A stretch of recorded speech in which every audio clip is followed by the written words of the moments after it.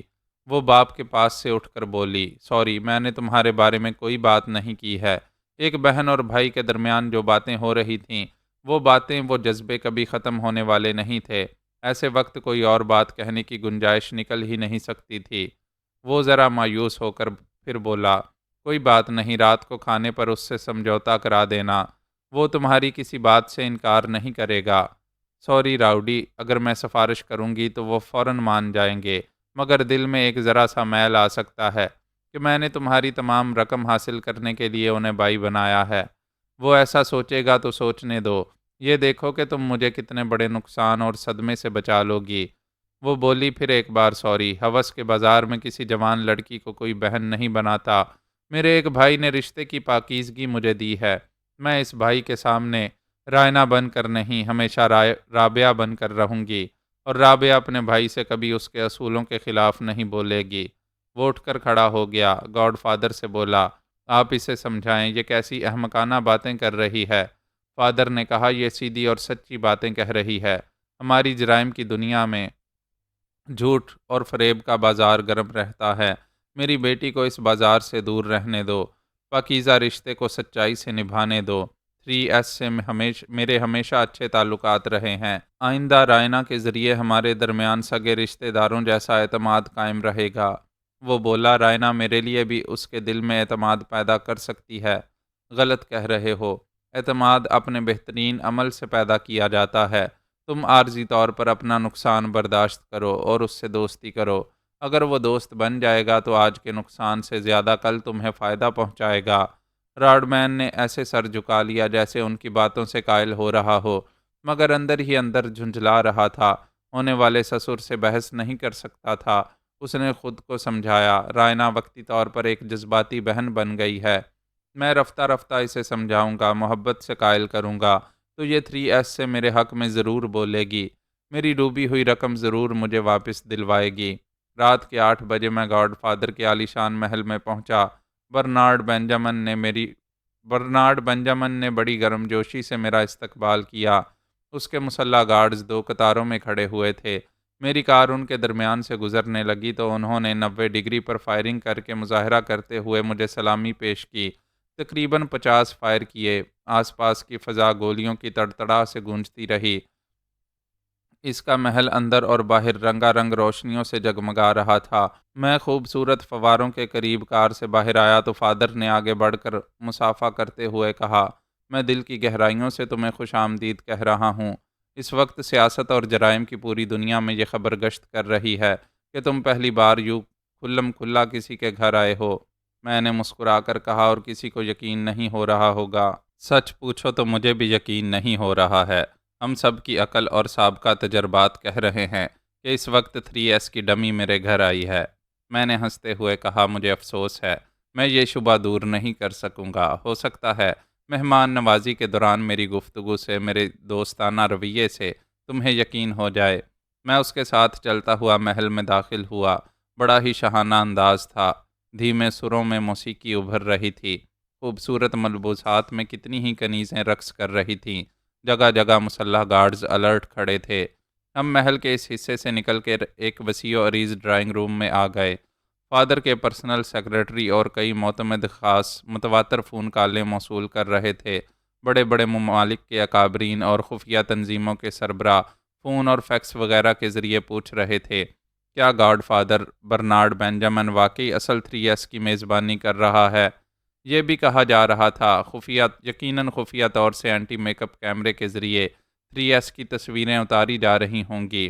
کیا وہ dummy 3S ثابت ہو رہا ہے؟ میں تو صرف ایک بہن سے ملنے آیا تھا اور یوں لگ رہا تھا جیسے دنیا کے ایک سرے سے دوسرے سرے تک زلزلہ آ گیا ہے۔ میں ان سب سے بے نیاز تھا، اپنی رابعہ سے ملنے کے لیے بے چین تھا۔ تھوڑی دیر بعد اس ڈرائنگ روم کی لائٹس ایک ایک کر کے بجھنے لگیں۔ برنارڈ نے مسکرا کر کہا میری بیٹی تمہیں ایک زبردست سرپرائز دے رہی ہے۔ تم سوچ بھی نہیں سکتے کہ ابھی تمہارے سامنے کیسا چونکا دینے والا نظارہ ہوگا۔ بے شک آنے والے لمحات میں کیا ہونے والا تھا یہ میں نہیں جانتا تھا۔ ہو سکتا ہے مجھے موت کے گھاٹ اتارنے کے لیے بڑا ہی ڈرامائی انداز اختیار کیا جا رہا ہو۔ میں ایک بہن کے پیار میں پاگل ہو کر زندگی میں پہلی بار یوں کھل کر خطرات سے کھیلنے چلا آیا تھا۔ ویسے اطمینان تھا کہ خطرہ نہیں ہے کیونکہ فادر میرے ساتھ بیٹھا ہوا تھا۔ یہ جانتا تھا کہ میرے سر سے پانی گزرے گا تو میں اپنے ساتھ اسے بھی لے ڈوبوں گا۔ وہ ایسی کوئی حماقت کرنے والا نہیں تھا۔ پھر راڈ مین نے بھی وہاں آ کر مجھ سے مصافحہ کیا، میرے پاس ہی بیٹھ گیا۔ یوں یقین ہو گیا کہ وہاں ہم تینوں کے لیے سلامتی ہے۔ اس وقت ڈرائنگ روم میں بہت دھیمی سی روشنی تھی۔ اس نیم تاریکی میں سب ہی سایہ سایہ سے دکھائی دے رہے تھے۔ تب میں نے رائنا کو دیکھا۔ پہلے اسے پہچان نہ پایا کیونکہ اس کا وجود ایک سائے کی طرح تھا اور وہ چادر میں چھپی ہوئی تھی۔ اس کی آواز سنائی دی، بھائی یہ میں ہوں۔ پھر ایک قدم آگے بڑھ کر بولی، بھائی رابعہ آپ کو کیا کہتی تھی؟ میں نے مسکراتے ہوئے سایہ سایہ سی رائنا کو دیکھا، پھر کہا، بھائی جان، آپ میرے بھائی جان ہیں، بھائی جان، بھائی جان۔ اس کے دھیمے دھیمے سے انداز تخاطب میں ایسی رس بھری محبت اور ایسا ترنم تھا کہ میں 25 برس پیچھے اپنی رابعہ کے پاس پہنچ گیا، اسے چشم تصور سے دیکھنے لگا۔ ایسے وقت ایک لائٹ آن ہوئی، روشنی میں کچھ اضافہ ہوا۔ وہ ایک ریشمی چادر میں لپٹی ہوئی تھی۔ میں نے پوچھا، اپنے بھائی جان سے کیوں چھپ رہی ہو؟ اس نے کہا، میرے دل میں ایک آرزو تھی کہ میرا کوئی بھائی ہوتا، میں اس کے ساتھ آنکھ مچولی کھیلتی، اور آج یہ آرزو پوری ہو رہی ہے۔ میں نے ایک گہری سانس لے کر کہا، ہاں میں 12 برس کا تھا اور رابعہ 5 برس کی تھی، تب وہ مجھ سے آنکھ مچولی کھیلتی تھی۔ جب میں اسے پکڑ لیتا تھا تو حیران رہ جاتی تھی۔ بھائی جان آج آپ حیران رہ جائیں گے۔ ایک لائٹ اور آن ہو گئی، روشنی کچھ اور بڑھ گئی، چادر میں چھپی ہوئی آواز سنائی دی، میں آپ کو زندگی کا سب سے چونکا دینے والا تحفہ پیش کر رہی ہوں۔ یہ کہتے ہی اس نے چادر کو ایک جھٹکے سے نوچ کر اپنے وجود سے دور کر دیا۔ میرے دماغ کو ایسا خوشگوار جھٹکا لگا کہ میں بے اختیار اچھل کر کھڑا ہو گیا۔ یا حیرت، وہاں رائنا نہیں تھی، دور دور تک رائنا کا نام و نشان نہیں تھا۔ وہاں تو رابعہ شلوار کرتے اور دوپٹے میں دکھائی دے رہی تھی، کانوں میں جھمکے، گلے میں ہار اور ناک پر لونگ لشکارے مار رہی تھی۔ میں قدم قدم رک رک کر اس کی طرف جانے لگا جیسے خواب میں چل رہا ہوں۔ وہ سر سے پاؤں تک اٹلی کے گاڈ فادر کی نہیں، پنجاب کی بیٹی تھی۔ اریو بہنا، یہ تو نے کس غضب کا سوانگ رچایا ہے، میرا پورا وجود ہوا میں تحلیل ہو رہا ہے، میں ہوتے ہوئے بھی نابود ہو رہا ہوں، تیرے وجود میں گم ہو رہا ہوں۔ میں حیرت سے مسرت سے رک رک کر اس کے قریب آ گیا، اس کی من موہنی سی صورت کو ہتھیلیوں کے گلدان میں سجا لیا۔ میرے اندر سے بڑے جذبے سے کراہتی ہوئی سی آواز نکلی، رابعہ۔ وہ بولی، بھائی جان میں سر سے پاؤں تک آپ کی رابعہ لگ رہی ہوں نا؟ میں نے اس بات میں سر ہلا کر اس کی پیشانی کو چوم لیا۔ برنارڈ نے ہماری طرف آتے ہوئے کہا، یہ تمہاری سرپھری بہن ہے۔ تمہیں فون کرنے کے بعد اس نے کئی ٹیلر ماسٹرز کو بلا کر حکم دیا کہ 2 گھنٹے کے اندر پاکستانی ملبوسات تیار کیے جائیں۔ یہاں مشرقی تہذیب و ثقافت کے مطابق میک اپ اور گیٹ اپ کرنے والے ماہرین ہیں۔ انہوں نے اسے چوٹی پراندے کے ساتھ ایک پنجابی کڑی بنانے کی کوشش کی ہے۔ تمہاری حیرت سے اور مسرتوں سے لگ رہا ہے کہ ہمارے ماہرین کامیاب رہے ہیں۔ میں اس کی باتیں سن رہا تھا، میری نظریں رائنا سے نہیں ہٹ رہی تھیں۔ میں اسے ایک بازو کے حصار میں لے کر صوفے کے پاس آ گیا، پھر اس کے ساتھ وہاں بیٹھتے ہوئے بولا، واقعی تم نے سرپرائز دیا ہے، آج کا دن میں کبھی نہیں بھولوں گا۔ ایک چھوٹی بہن مجھے دنیا جہان کی مسرتیں دے رہی ہے، یہ بڑا بھائی بھی بہت کچھ دینا چاہتا ہے۔ بولو، مانگو، اپنی زبان سے صرف ایک آرزو کرو، ایک جہان تمہارے قدموں میں لا کر رکھ دوں گا۔ راڈ مین فوراً ہی اپنی جگہ سے اٹھ کر میرے قریب ایک صوفے پر آ گیا۔ رائنا سے بولا، ہاں رائنا، اپنے بھائی کی مسرتوں کا اندازہ کرو۔ ابھی تم جو خواہش کرو گی، جس کے لیے بھی سفارش کرو گی، 3S قبول کرے گا۔ یہ زبان کا دھنی ہے۔ میں نے زیر لب مسکرا کر اسے دیکھا۔ وہ ذرا جھینپ گیا۔ رائنا نے کہا، میرے ڈیڈی سمیت آپ سب ہی جرائم کی دنیا میں رہتے ہیں، لیکن پاکیزہ رشتے جرائم اور آلودگی کے بالکل برعکس ہوتے ہیں۔ میں آپ لوگوں کے معاملات میں بھائی اور بہن کے رشتے کو نہیں لاؤں گی، اور نہ ہی آپ ہمارے درمیان کسی بھی حوالے سے مداخلت کریں گے۔ وہ بولا، تم میری شریک حیات بننے والی ہو، اس طرح 3S بھی میرا رشتہ دار ہوگا۔ ہمارے درمیان جو بھی کشیدگی ہے اسے دور ہونا چاہیے۔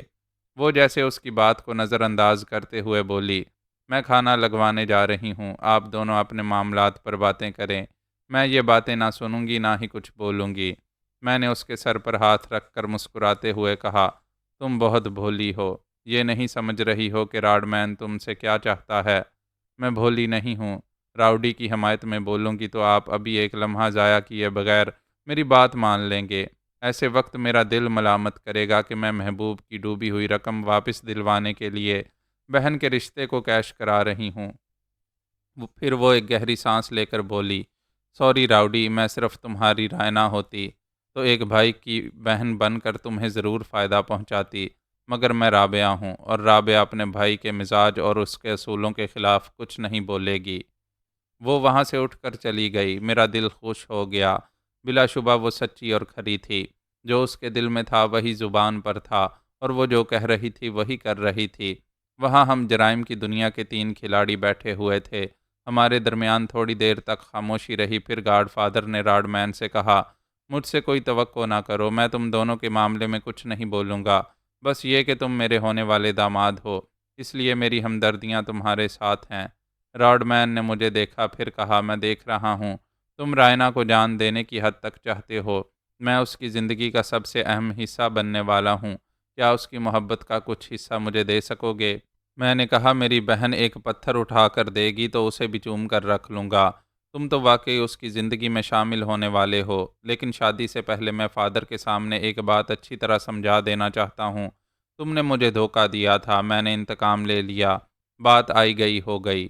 پھر میں نے اس کی طرف جھکتے ہوئے کہا، لیکن کبھی بھول سے بھی میری بہن کا دل دکھاؤ گے تو تمہیں زندگی میں یہ ناقابل برداشت تجربہ ہوگا کہ موت سے پہلے موت کیسے آتی ہے، ہر لمحہ کچوکے دیتی ہے، پھر مارتے ہوئے بھی نہیں مارتی، اگلے کسی لمحے مرنے کے لیے چھوڑ دیتی ہے۔ میں نے ادھر اشارہ کیا جدھر رائنا گئی تھی، پھر کہا، میں ادھر بھائی ہوں اور ادھر کسائی۔ میں اس کی طرف انگلی سے اشارہ کرتے ہوئے بولا، اسے جتنی محبتیں دو گے اتنے ہی پھول ملیں گے۔ آج پہلا پھول دے رہا ہوں، کل تمہارے 80 لاکھ ڈالرز تمہیں واپس مل جائیں گے۔ وہ خوشی سے اچھل پڑا۔ اس نے میرے گھٹنوں پر ہاتھ رکھ کر کہا، پھر میرے ہاتھ کو تھام کر کہا، یو آر گریٹ، بلا شبہ تم بہت عظیم ہو۔ یہ میرے لیے فخر کی بات ہے کہ تم میرے بہترین دوست ہی نہیں، ایک رشتہ دار بھی بن کر رہو گے۔ میں نے اپنا ہاتھ چھڑاتے ہوئے کہا، آرام سے بیٹھو اور یہ بات اچھی طرح ذہن نشین کر لو کہ بہن تو ایک پھول ہے، مگر اس کے بھائی کو تم نے کانٹوں کا ہار بنا کر پہن لیا ہے، جسے تم کبھی اتار کر پھینک نہیں سکو گے۔